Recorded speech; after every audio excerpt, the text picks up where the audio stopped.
Kapag malamig ang panahon, matik ng dinarayo. Yes. Ano naman yung dalawa, ang Tagaytay? Bulalo. Yan nga, ang pinasyalan ng dancing traffic tito ng Good Morning Kapatid na si Mondi Lopez.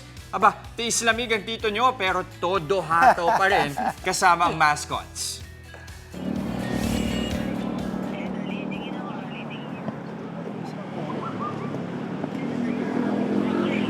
Yun na. At syempre, hindi mo mawawala sa Tagaytay Experience ang pagkaing swak sa mga giniginawa. Titikpan nga natin. Pakita natin. Eto na. Yung sabaw.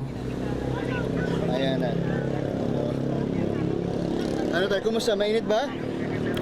Tinalo Bulalo ng pala. lamig. Okay.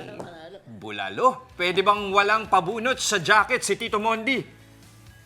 May surprise din kami sa'yo, Tay. Bunot ka po sa akin dito. Bunot ka sa akin. Bunot. Nang, ito, Ayan, bunot teka. ka, Tay. Ano kaya to? Ayan. Oh. Isa lang? Sir, bunutin mo na lahat. Lahat na. Ayan. O, isa lang. Di ba? May libre kang ticket mula sa Sky Ranch, sa Cartonville. Ito pa, kasama pa to. Marami pa to. Ayan na. Oo, kasama kayong lahat. Di ba? Wow. Very good. Thank you very much. At syempre mula sa akin, Nina. Swerte talaga, Ayan, oh. Tay, ha? Ayan muna ang ating evening biyahe.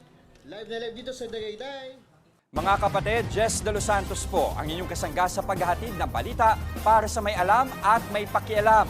Para sa tuloy-tuloy na makabuluhang balitaan, mag-follow at mag-subscribe na sa social media pages ng News 5.